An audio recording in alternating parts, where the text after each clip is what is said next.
I throw things around, but most of the time, no one gets hurt. And then recently, I tossed a guitar to my guitar tech and busted his head open and gave him 9 stitches. And I caught Tony with a side of a mic stand and gave him 5 stitches in his cheek. Heavy metal has been no stranger to a bit of controversy during its history. It has had its fair share of colourful, larger-than-life characters and convention-defying visionaries, not to mention the provocative and profane lyrical material such artists often produce. In fact, the metal audience could hardly be blamed if it greeted each new assault on the eardrums with a world-weary shrug of the shoulders. As the music has expanded and flourished in America and across the breadth of Europe, there has been a tendency amongst jaded fans and critics to assume that there is little or no new life left in the genre.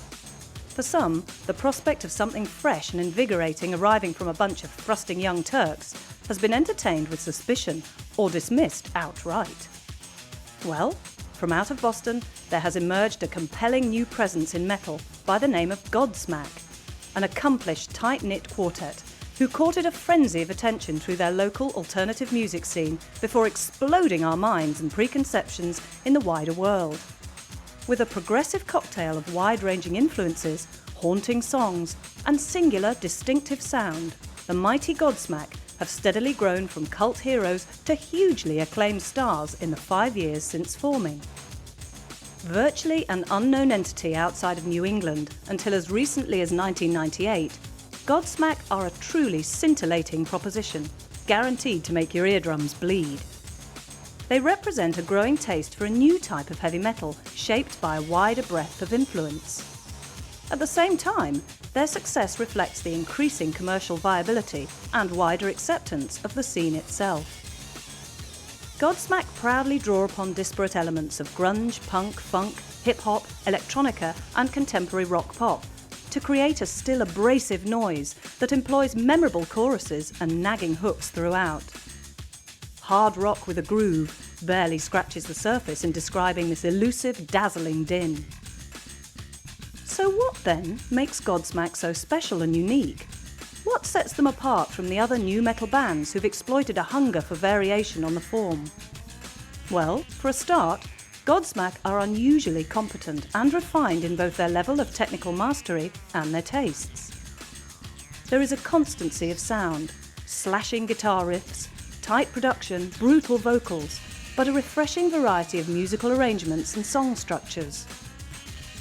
The eclectic but potent mixture of retro and contemporary influences, from Led Zeppelin and Black Sabbath to Dead Can Dance, Tool and White Zombie, make for a considerably more rewarding listen than many of the Korn clones doing the rounds in today's climate.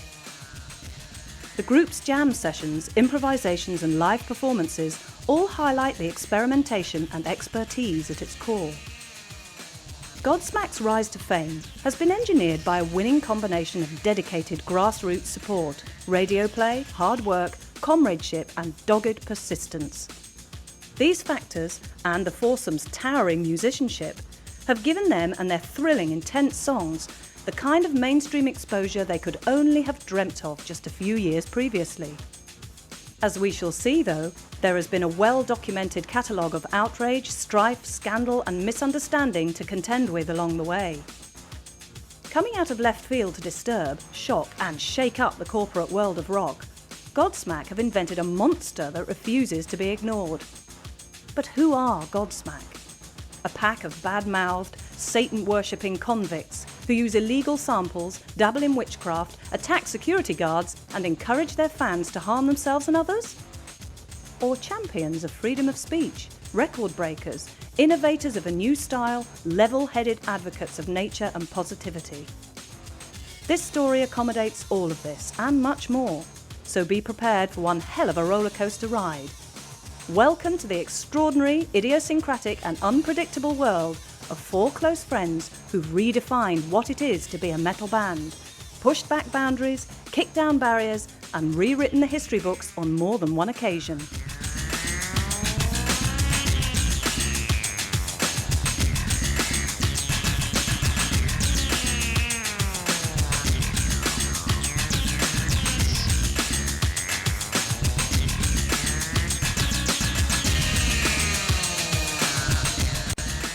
There's a lot of different influences in the band, you know? I mean, we listen to anything from Alice in Chains to Metallica to Korn to Dead Can Dance, the Doobie Brothers, En Vogue. You know, it's like there's so many different influences in this band that I think you can hear them at times, but it's nice to know that we're kind of maintaining somewhat of our own sound.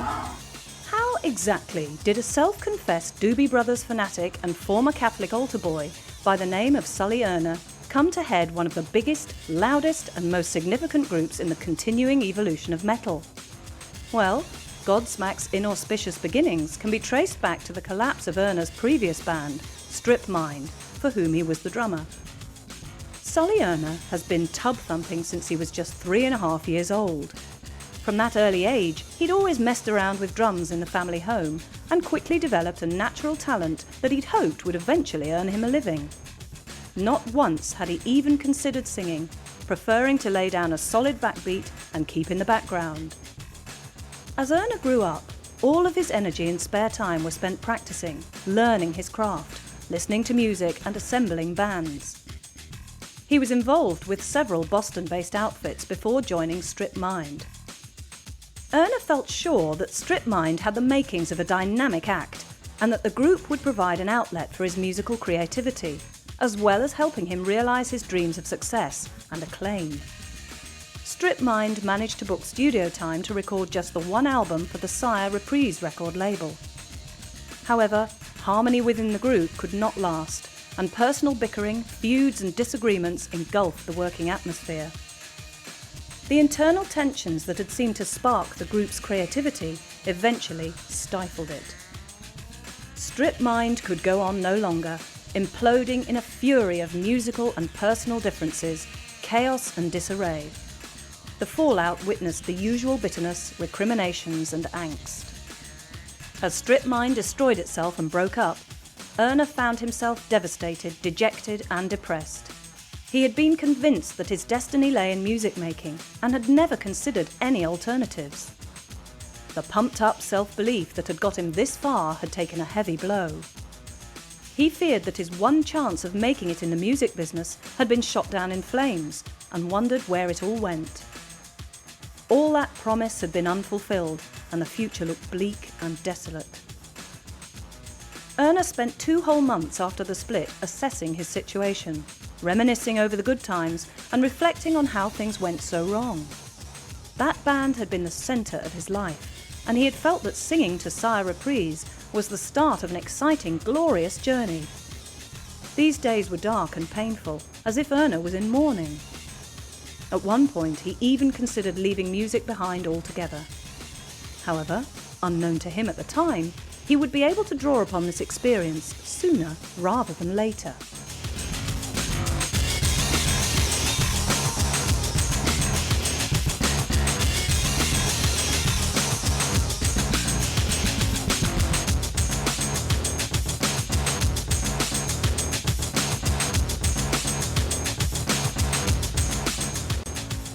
The band was formed, and it was basically me and my bass player and Tommy, and we had a different guitar player at the time, and through the years we swapped a couple of members in and out.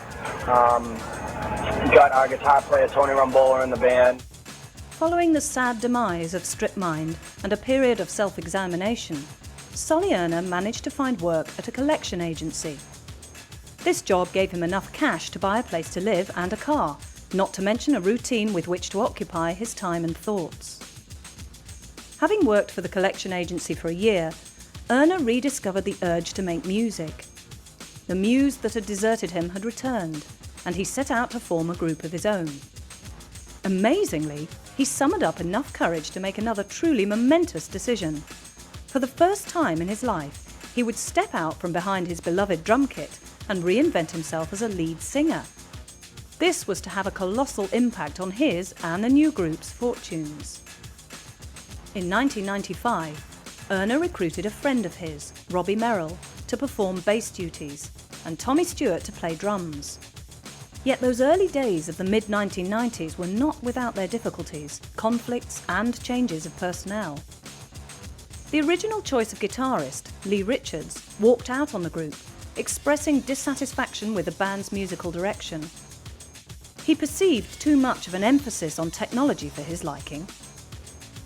Tony Rumbola was soon drafted in to replace Richards and clicked with the other members immediately. Tommy Stewart left the setup for a while and relocated to Los Angeles to deal with family problems. Several other drummers were tried in Stewart's absence, including Scott Johnson, now in the band Mama's Tongue.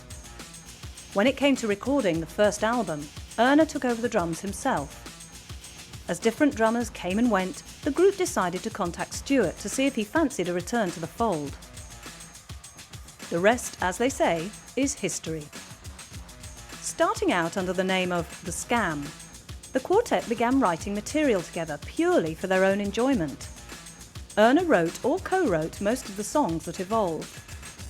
Constant free-form jamming, intensive rehearsals and democratic discussion of ideas enabled the four members to cultivate a fluent, organic sound of their own. Being unshackled by the industry and not having to worry about the expectations of the outside world or try to second-guess the next big trend allowed a special body of work to flow freely and without undue distraction. The group emerged from their cocoon only to perform live gigs, the first couple of which took place at the Red Square and the Rock Marlborough clubs in Boston. Contrary to rumours circulating that the name Godsmack was taken from the Alice in Chains song of the same name on their Dirt album of 1992, the real story is altogether more bizarre. At a photo shoot, Erna was teasing the then drummer, Joe, for sporting a massive, unsightly cold sore on his lip. The very next day, by a spooky coincidence, Erna arrived for a rehearsal session with an equally prominent and unattractive cold sore of his own. This naturally caused much hilarity in the camp, and thus prompted Tony Rumbola to remark that Erna's cold sore was a punishment from God, a Godsmack. He explained that a Godsmack was an act of instant karma. For example, if somebody made fun of another's baldness and the next day that person's hair started falling out, that would be a Godsmack, a comeuppance from God. Erna and the rest of the lineup were sufficiently freaked out by this weird act of instant karma to rename the band Godsmack. Erna had been taught a life lesson: what goes around, comes around.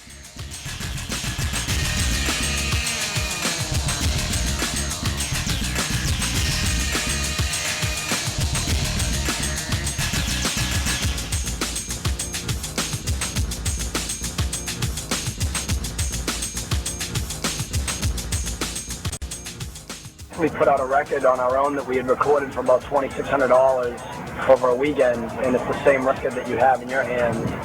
With regular live performances on the Boston club circuit, a burgeoning reputation based on word of mouth, and an increasingly rabid local support, Godsmack knew the time was right to record an album of original material. It would consist of the finely tuned tracks which the band had been honing and polishing in rehearsals and on stage.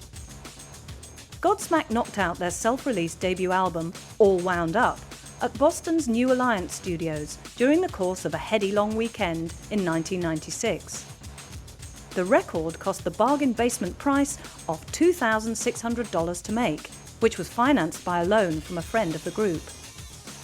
At this early stage, it was enough of an achievement to have made an album, so Erna and the others merely hoped to break even and repay the loan. Anything else would be a bonus. All Wound Up was a fully formed 12-track masterpiece, a song cycle of angry, surging, hard-as-nails metal pop, dealing with soured relationships and the pain and distress they can bring. The music was fearsome and uncompromising, a tornado of white-hot guitar noise soaring over the top of some deliciously skewed, melancholic melodies. As for the lyrics, Erna was most definitely staring into the abyss, creating art from genuine sorrow and numbness.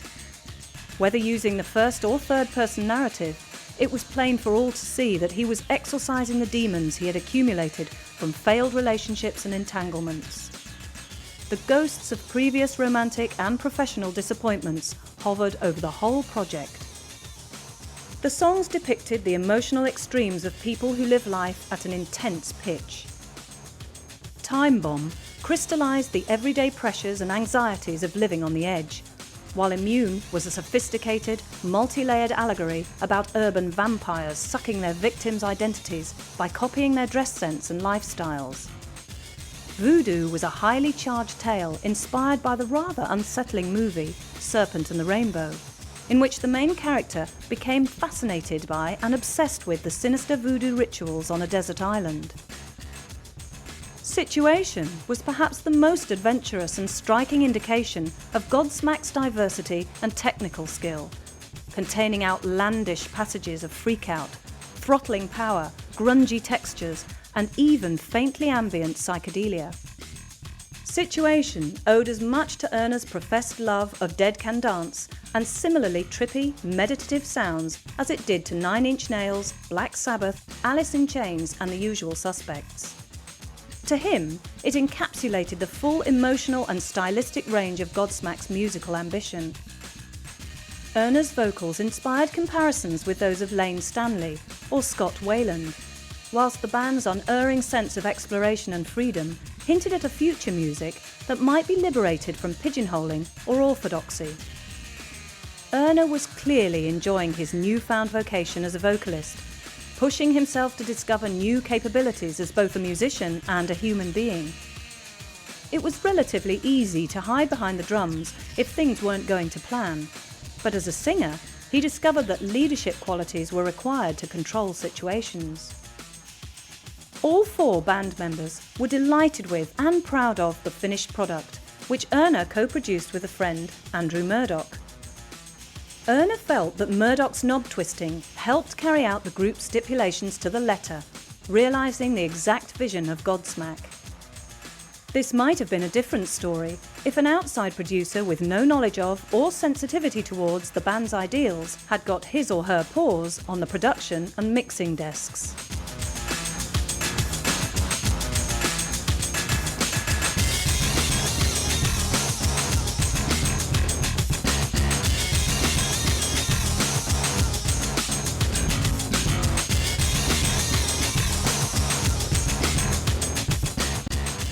The station called WAAF in Boston picked it up and really got behind it. They started spinning it for like a solid year, and because they did so well with it, the live shows picked up a lot.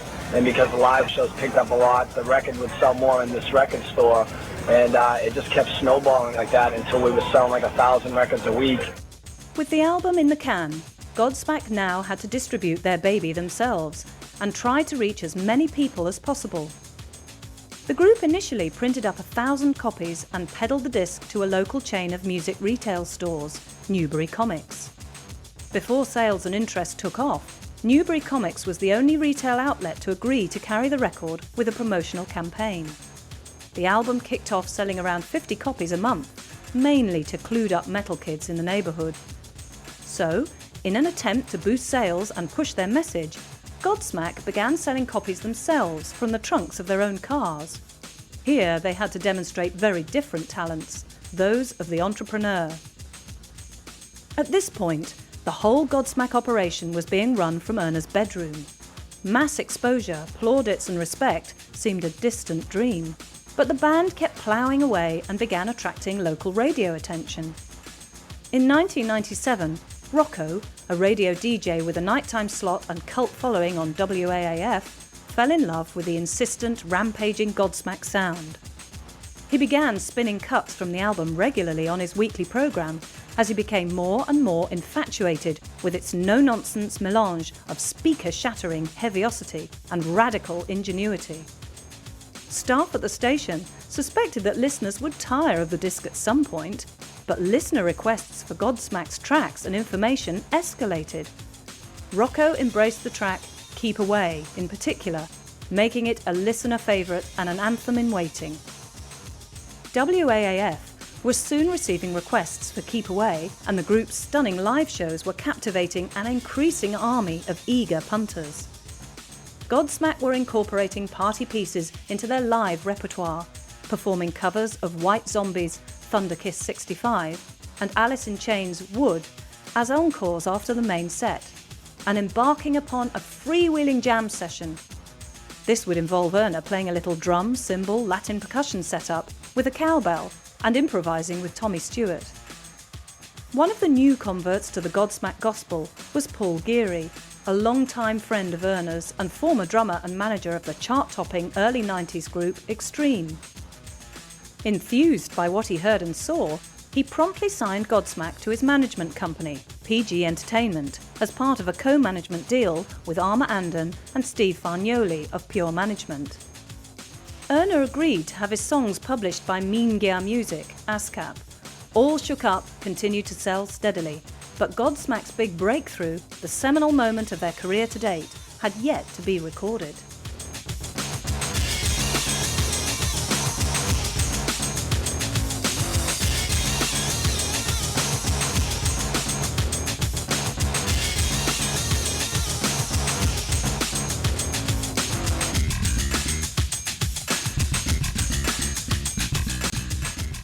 I think people, more importantly than that, are just starting to realize we're not like Korn, and I hope people are, because we're not. The only common thing we have with Korn is loud, it's heavy, and there's some screaming, from time to time. You know what I mean? Other than that, it's not even the same. We got a groove, our own groove. They got their own groove.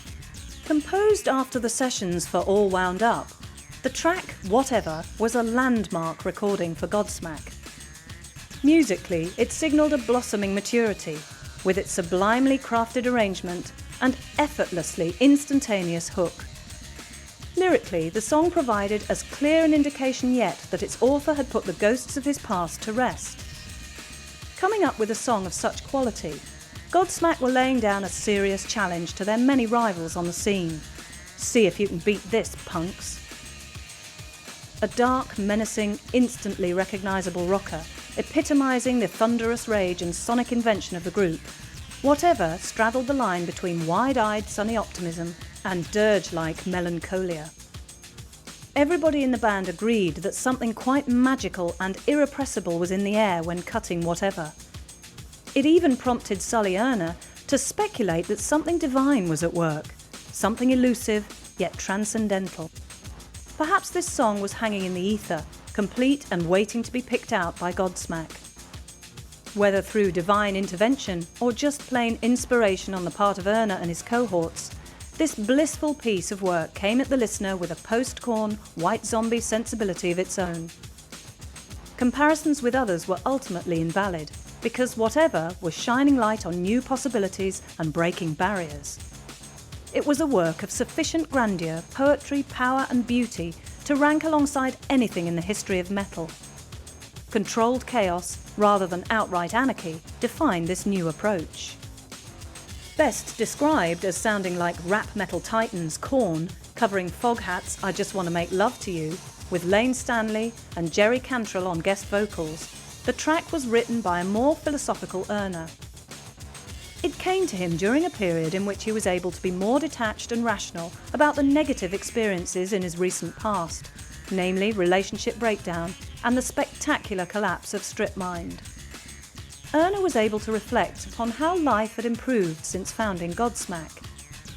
Essentially, a letter to an ex-girlfriend. Whatever contained defiant lyrics. I'm doing the best I ever did.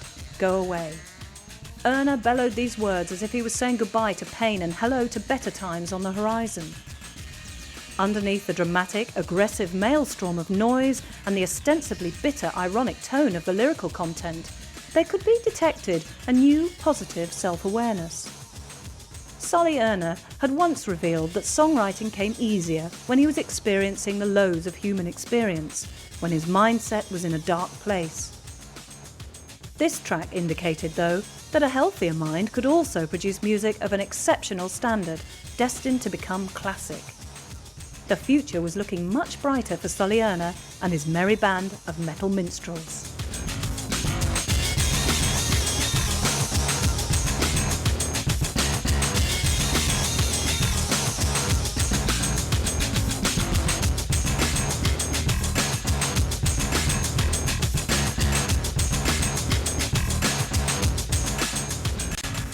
It just like created so much heat in New England that it attracted, the record labels, and ultimately we signed with Republic Universal because they really showed a lot of heart and conviction for the record. So we signed with them, and they've just kept us really busy.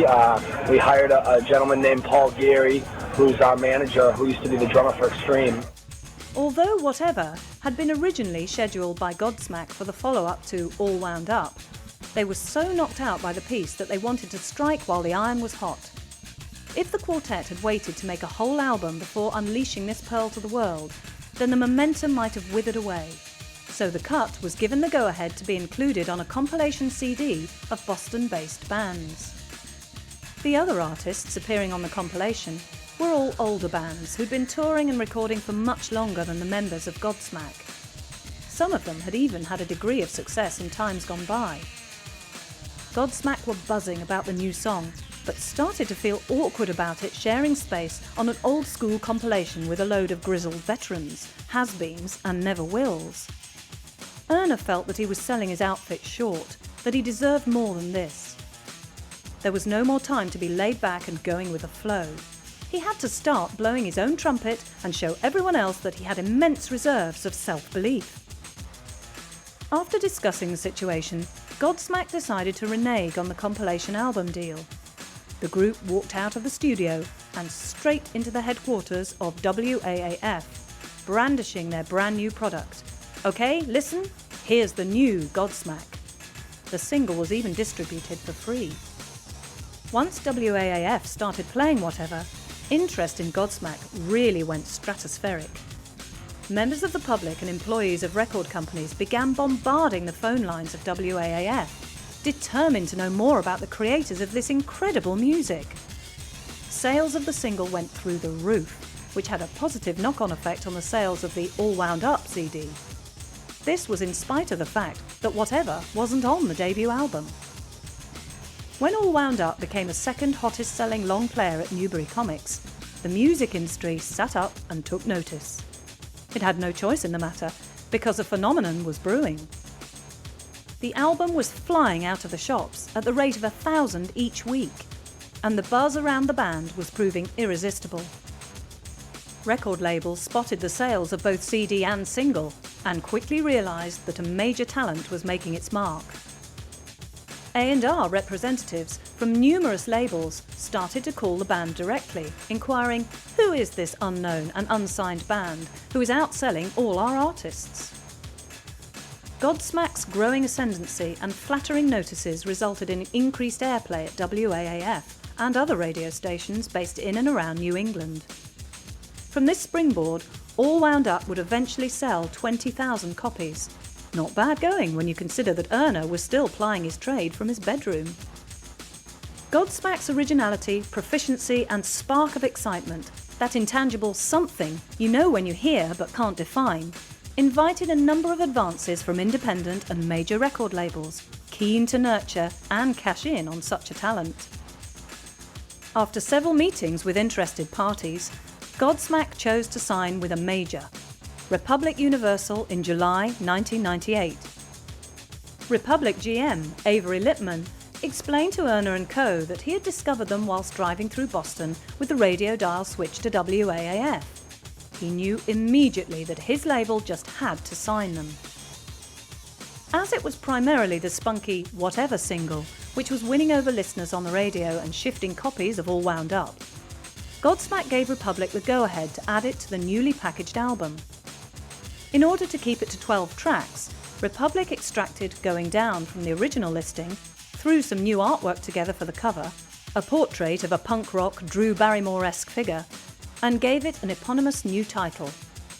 The new major label version of the album hit the nation's record shops in August 1998. Not even in his wildest dreams could Sully Erna have hoped for a more dramatic resurgence in his fortunes as that which followed the Republic deal.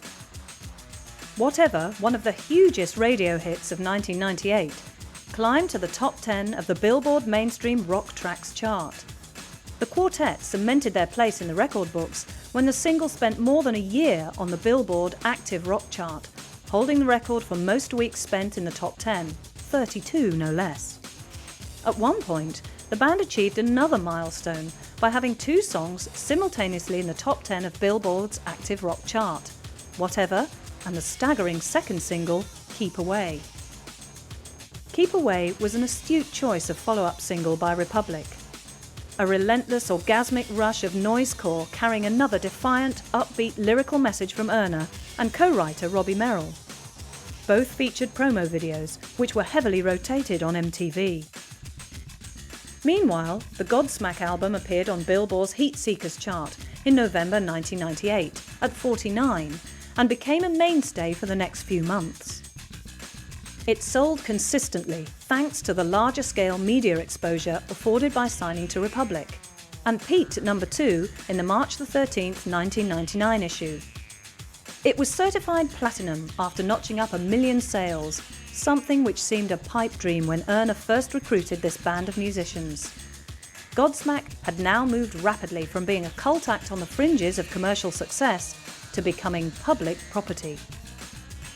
Rock Bibles of cool were salivating over the Godsmack sound and unanimous in their praise. Guitar World described the group as sounding totally awesome and championing substance over flash. Rolling Stone proclaimed them as cranked to 11, whilst alternative press were floored by a hybrid of all that is heavy, past and present. Godsmack's prodigious, seamless brand of metal had crossed over into the mainstream and provided salvation for a generation of disaffected MTV kids.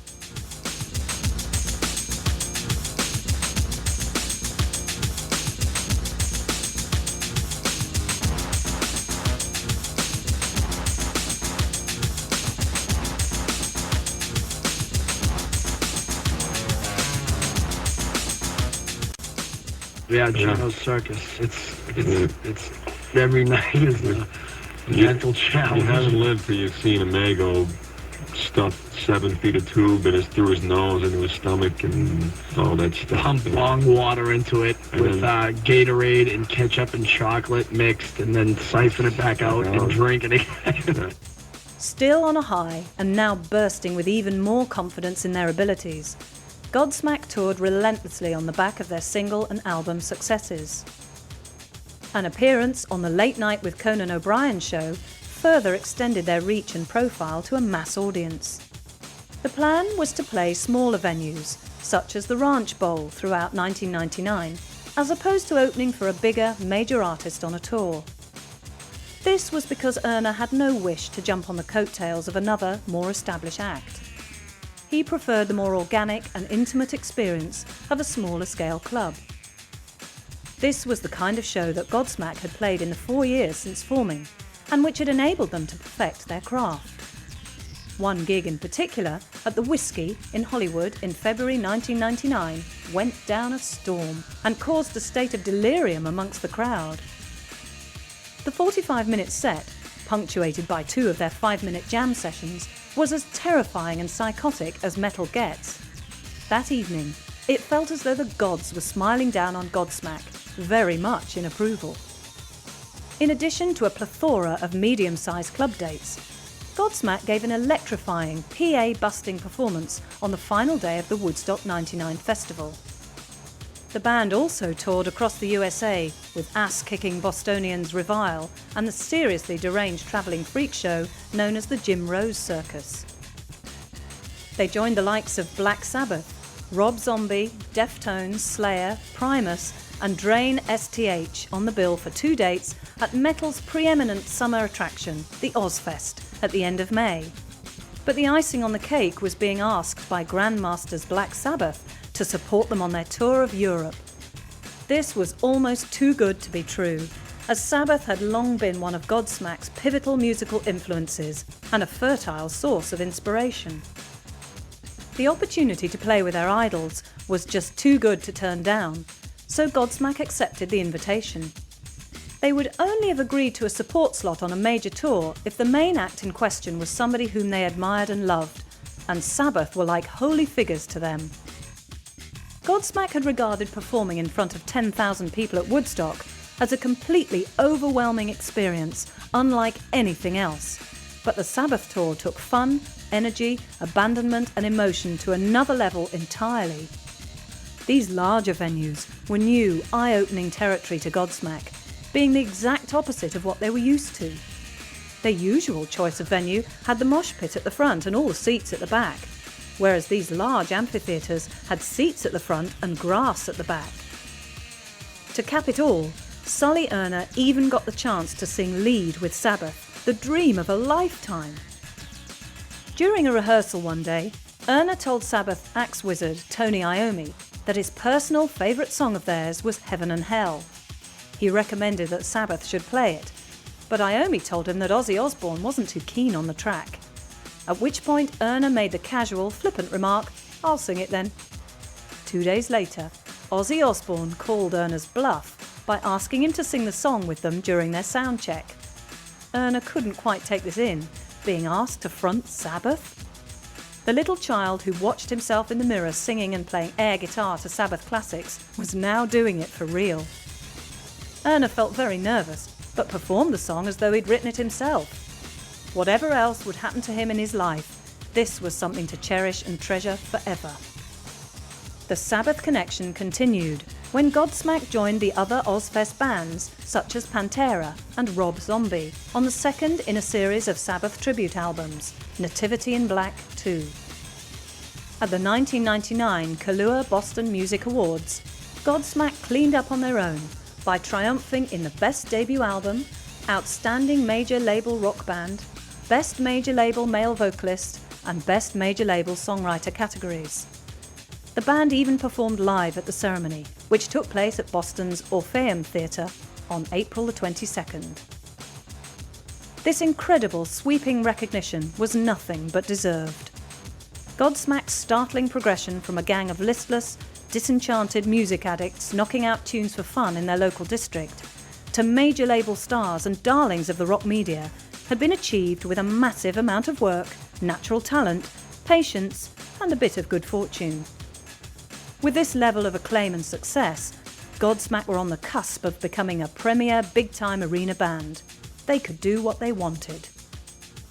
In the midst of all this madness, Godsmack found time to release the album cut Voodoo as a new single, and see in the year 2000 with a phenomenal New Year's Eve gig at Boston's Bayside Expo Centre.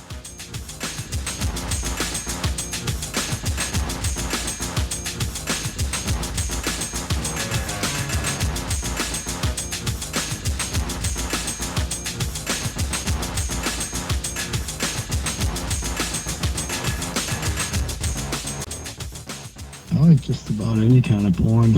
You know, obese. I've seen some pretty good animal acts, but I'm not really into that. When you're a new and up-and-coming band trying to carve out a reputation and a musical pedigree, people generally don't know your face. This applies equally to critically acclaimed acts who've not enjoyed the saturated mainstream media exposure or longevity of some of the world's renowned chart toppers. As a general rule, any of the members of Godsmack could conceivably walk down most streets and not be mobbed or recognised. Their fame is that of a specific niche in the music industry, and not as yet fodder for the average man or woman in the street. This is cool, as it means that those who know Godsmack and their music are also likely to be fans of them and that musical style. Godsmack's fan base is not concentrated, but rather dispersed across a huge area. In Sully Erna's experience, though, those unfamiliar with the group's subtle brand of metal can even include the security staff at their own gigs. "It wasn't our fault," is how Erna began explaining the ordeal that tainted an otherwise red-hot display at the WJBX-FM X-Fest in Fort Myers, Florida on Sunday, March the 21st, 1999. The previous night, Godsmack had played with Snake Pit, the side project of Guns N' Roses guitarist Slash, and didn't leave the stage until 1 a.m, only to catch a grueling 5 a.m. flight to Florida. The journey exhausted Erna and co, so when it came to meeting up with the other bands on the X-Fest bill, Everclear, Cracker and Jimmy's Chicken Shack, they felt worse for wear and not as fired up as they'd hoped to be. 2 songs into their set, Erna performed the traditional rock star turn of diving into the audience to surf and be carried around overhead for several minutes. After the fans crowd surfed Erna back to the stage, He was tackled by a security guard who hadn't been paying attention to the concert. The obviously confused bouncer mistook the band's lead singer for an overzealous fan and attempted to physically remove him from the stage. Erna had no idea who the security guard was either, surmising that he was a fan who wanted to jump around with him. This form of crowd participation was actually something that the band encouraged at their gigs, so Erna initially thought nothing of it. When Erna tried to defend himself by wrapping his arm around the bouncer's neck, the man grabbed Erna and began manhandling him. In the ensuing struggle, not only did Erna not go down easily, he didn't go down at all. Erna shouted to the bouncer that he was the band's lead singer, but he wouldn't listen to his pleas. The guard attempted to punch Erna, so the singer got his retaliation in early, punching him in the face and kicking him with his boot. This knocked the guard cold, leaving him sprawled unconscious on the floor. A group of security men leapt onto the stage and dragged their colleague away. When Erna saw them heading his way, his first thought was that they were coming to defend one of their number and kill him. Fortunately, they realised the folly of the guard's actions and reprimanded him. "You're a stupid ass, that's the lead singer, dummy." Lee Daniels, programme manager of the WJBX FMX Fest, described the explosive incident as truly surreal. He recalled that the crowd's collective jaw dropped in disbelief as the security man grappled with Erna. Eventually, the bouncer was taken by ambulance to a nearby hospital and recovered consciousness. He even returned to the gig a couple of hours later to convey his apologies to the impish Erna, who weighs 140 pounds and stands just 5'4" in his bare feet. Erna also apologised for knocking him unconscious, but explained that he was defending himself from a possible assailant. He was determined not to be the one who got hit badly. If the bouncer had made contact with Erna's head before being floored by the deadly punch and kick, then it would have been Godsmack's leader lying in a hospital bed. And who knows what the audience reaction would have been to seeing its idol lying on the floor and out for the count. Who can say whether or not it would have caused an even greater disturbance in the name of fan worship?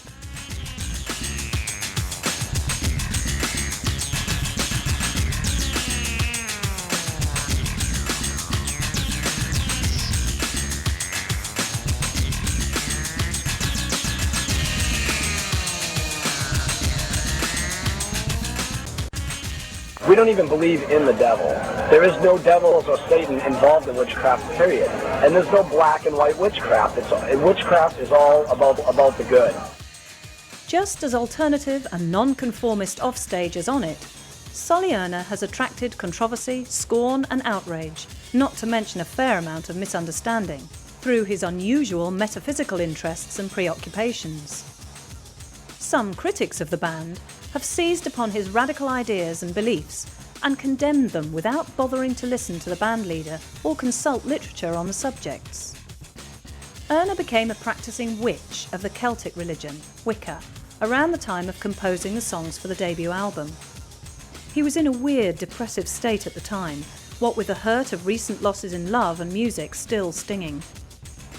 He stumbled upon the ancient religion of Wicca by reading books given to him by an ex-girlfriend, and it immediately made sense to him. He realised that it fitted the picture of his life. He followed it closely, took some college courses, and discovered that it was altering his whole perspective on life for the better. To keep himself centred, Erna studied under a Salem witch of some 40 years, Laurie Cabot, from New England. He does not wish to be called a warlock, though, and he stresses that the faith is often cruelly misrepresented and misunderstood by society. The first thing you might think of in relation to witchcraft is Satanism, but you'd be far off the mark there.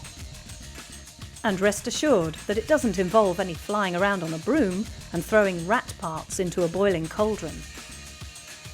Wicca is a religion that predates Christianity by literally hundreds of years, but has taken a lot of flack over the centuries, most of it unjustified and hysterical. Erna describes witchcraft as the practice of the earth, the belief in the universe, karma and natural healing. It is the observation of the earth, karma and the purity of very simple things. Wicca symbolises earth, air, fire and water. Erna himself has a tattoo of a 5-pointed star and symbol, a rendering of a pentagram, which he has also reproduced on the band's CD sleeve and on the official website. Erna does not preach Wicca, but he feels strongly that it has helped him through some bad times and made him a better, humbler human being. He continues to weave the Wicca arts and rituals into the fabric of his daily life. Along with music, he regards witchcraft as his salvation, a positive life force. In his mind, it is a celebration of the power and majesty of the earth, karma and natural remedies. A spell is the equivalent of a prayer to God, no different. Erna considers himself a recovering Catholic. Even as an altar boy, he always felt uneasy with the Catholic Church's tendency to induce guilt in its followers. Witchcraft has made him feel better about believing in God and has washed away the guilty feelings he harboured as a Catholic. Hell was presented as a punishment, frightening people into believing. Witchcraft, on the other hand, involves no devil figure or hell. It is essentially about karma, the belief that what goes around comes around. If you live a good life, you'll attract good things, but if you act badly, then you'll only attract trouble. The religion is, more often than not, distorted by those who are ignorant of its core practices and rarely covered objectively in the media and popular culture. Erna is particularly hurt by assumptions made about Satanism, the murder of children and animals. A perusal of any witchcraft literature will tell you that witchcraft's belief is that everything we put out, we get back 3 times. It doesn't make any sense to associate it with evil and the worshipping of Satan. Witchcraft deals with a question of balance in one's life. People hear the word witch and formulate all kinds of negative associations. But in history, witches were simply women who believed in the power of the earth and nature. Witches strongly recommend that you avoid the practicing of bad magic. It is basically a belief in the force of karma in the universe, demonstrated by the notorious cold sore incident, which gave the band its name. It has even evolved into a modern medicine, with natural healing and herbs used for medicinal purposes. Erna doesn't expect everyone to understand or absorb the message of Wicca, but rightly feels disgruntled by the negative press it receives.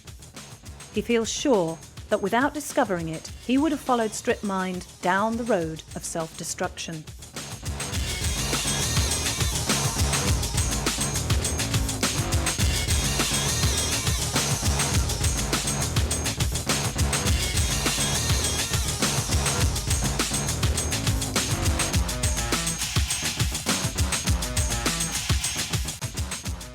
Simply about being a good person and doing the things in life that you should be doing anyways, and that's basically you remain a good person, and most of the time you're going to attract good people in your life and good things will happen to you. If you're a shithead and you treat people like shit, you may not be punished by going to hell, but I just think that you're going to always struggle and find it hard in life and look for a fight all the time. There are always 2 sides to every story. And then there's the stuff in between. Like many bands before them, Godsmack have suffered at the hands of the showbiz rumour mill and have had to correct misconceptions about the group. Not that Godsmack have been your whiter-than-white Puritans, but rather their episodes of authority baiting and law breaking are often painted in black and white colours. As always, the truth reveals a greyer, more ambiguous canvas. Take the infamous Walmart and Kmart controversy in May 1999. When the news surfaced that a concerned parent in Cleveland, Ohio, had managed to successfully lobby Walmart and Kmart to remove Godsmack's album from their shelves, 2 very contrasting versions of the story began to emerge. In one, Sully Erna and co. were depicted as a pack of obscenity-spewing Satanists who encourage fans to harm others and themselves. In the other version, Kevin Clark from Cleveland was painted as an uptight fascist control freak who saw rock and roll as a malignant threat to civilization as we know it. When Clark complained to the Walmart chain about the objectionable artwork and lyrical content of his son's Godsmack CD, the chain's officials reviewed the product in question. They agreed that it did contain clearly objectionable material and promptly removed the album from the shelves. Eventually, Kmart would follow suit. Their objections were to the use of Wicca symbols on the album cover, and the fact that the said record did not come with a parental advisory sticker. Both chains have a policy against stocking albums which feature parental advisory stickers. Godsmack slipped through the cracks without a sticker and made it onto their shelves. An unfortunate oversight perhaps, but little to do with Godsmack themselves and certainly not the end of the world. When Sully Erna and Kevin Clark were consulted on the issue, it was evident that both had been victims of unfair criticism and misrepresentation. Here were two men who didn't actually disagree on very much at all, contrary to popular belief. Both men are avid supporters of freedom of speech and believe that the record should have carried a parental advisory sticker. Of course, differences still abound, as Clark would prefer to listen to Foghat than Godsmack, and Erna eschews Judeo-Christian beliefs in favour of the Wicca faith. Once the matter was settled, the band and its label placed parental advisory stickers on the album and delivered clean, sanitised versions of the record to Walmart and Kmart. The group have also been threatened with lawsuits over the sampling of sound clips from television and film on the album. The killer opening track, Moon Baby, featured in its intro samples taken from a series of documentaries about the moon. One was called Forces Beyond and featured Nick Mancuso. At the album's close, the band had originally sampled the actor Gary Oldman from the film Murder in the First, but eventually had to pull the dialogue. This was because Republic could not gain Oldman's permission to use his words. Preliminary copies of the album went out with the clips intact, which will make them valuable artefacts in the future. Again, this furore was not of Godsmack's making, but had been used by narrow-minded critics of the band to level all kinds of accusations, most of them unjustified. In August 1999, Godsmack were denied freedom of movement when they were heading for a show in Canada. Their hotly anticipated gig at the Opera House was intended to compensate for an earlier show that was cancelled due to problems with Erna's throat. Clearly deemed unacceptable fare for the Canadians, Godsmack were denied entry into the country and never even made it across the Peace Bridge.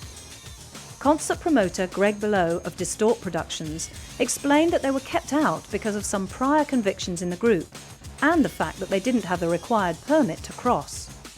So, Godsmack were denied access to the Peace Bridge, even though all their musical equipment had made it to the other side. Representatives of Republic Universal refused to confirm Below's claims that one DUI charge was responsible for keeping them out and letting down their legions of fans.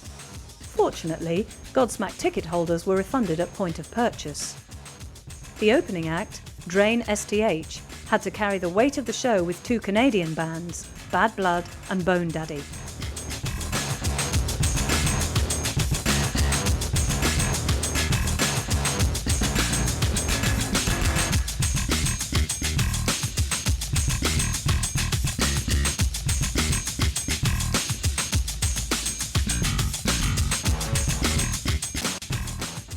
I know one guy threw his wooden leg up on stage. No, he asked us to sign it and we gave it back to him at the end of the night.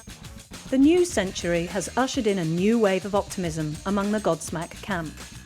The group have given themselves time to ponder and reflect upon the cataclysmic changes of the past few years and enjoy the fruits of their labours.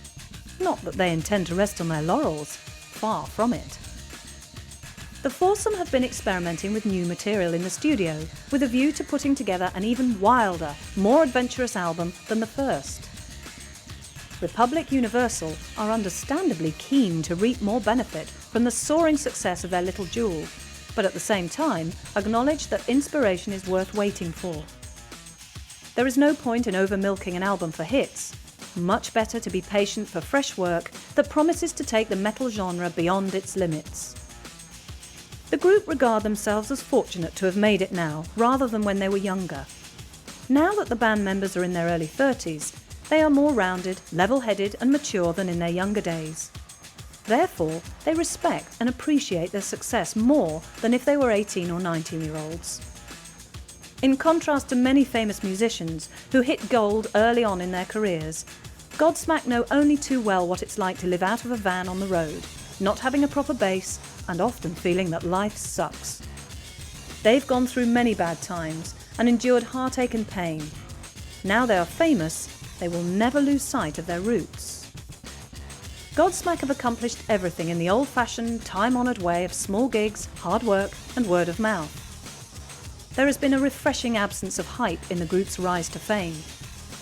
They have traded on the virtues of natural talent, boundless enthusiasm, passion, discipline and good fortune when they've needed it. Moreover, Republic are more than happy with their development as creative musicians of the highest calibre. They have made it plain that they will not interfere. Just keep doing what you're doing is their message to Godsmack. Despite growing recognition, Sully Erna is adamant that his band will always remain accessible to the fans. He doesn't wish to be aloof, sheltered and pampered, as so many big-name artists are. He likes the fact that fans who've stayed loyal throughout are able to look back and say, I remember seeing Godsmack with just 300 people in a sweaty little back room. Even if Godsmack eventually become household names, he can't see himself or the others suddenly acting like big rock stars. That's just not Godsmack's scene. Anyway, Erna points out that no one in the group has the personality to assume such a cliched persona. First and foremost, making records and playing live are what it's all about for Godsmack, and always has been. Godsmack are independent voices of reason, integrity and musical genius in an increasingly stale and homogenised corporate music industry. In an environment populated with frauds, charlatans, shysters and compliant record company puppets, they are the real deal.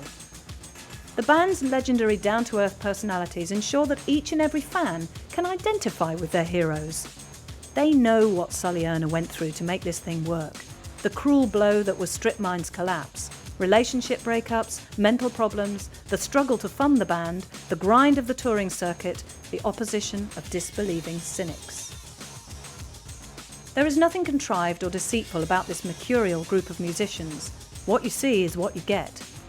Their incendiary music might be an extreme headfuck too far for most, but as individuals they are supremely dedicated, focused and balanced.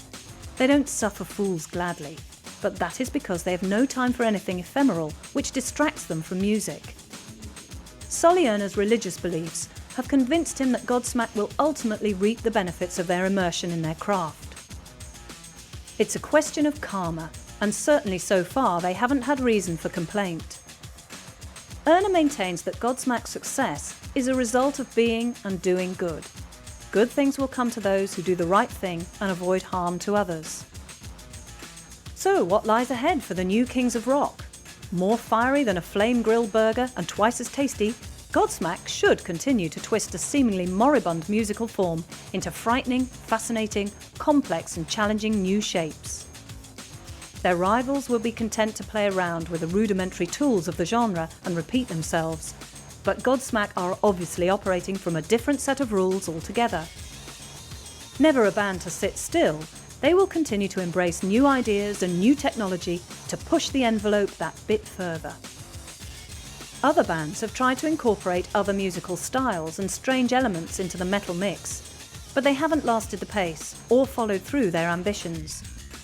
None have come as close as Godsmack to realising a truly uncategorisable synthesis, a hybrid that offers endless possibilities and throws down the gauntlet to young pretenders to their throne.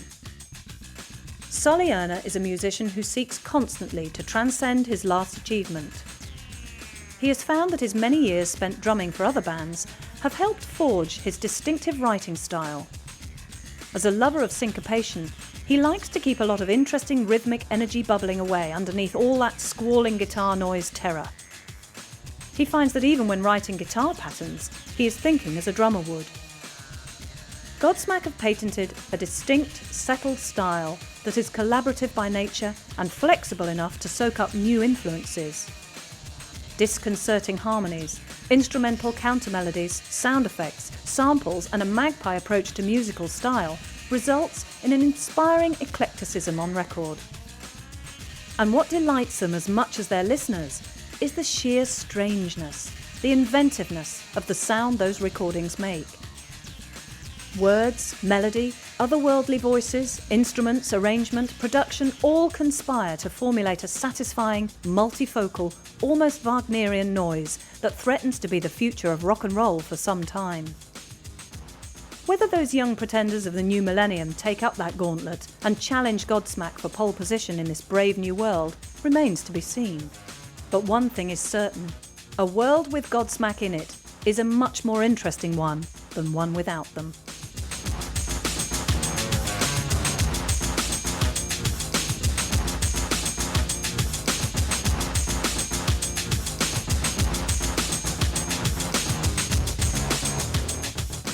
Thank you for buying Maximum Godsmack. We hope you enjoyed it.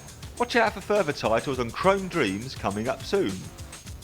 If you did enjoy it or have any comments or suggestions, write to us at Chrome Dreams, PO Box 230, New Malden, Surrey, UK, KT3 6YY, or email on mail@chromedreams.co.uk. For more details on joining the Maximum Collectors Club and claiming your free CDs, check out our website at www.chromedreams.co.uk or look at the booklet inside this CD. Thanks again for listening and goodbye for now.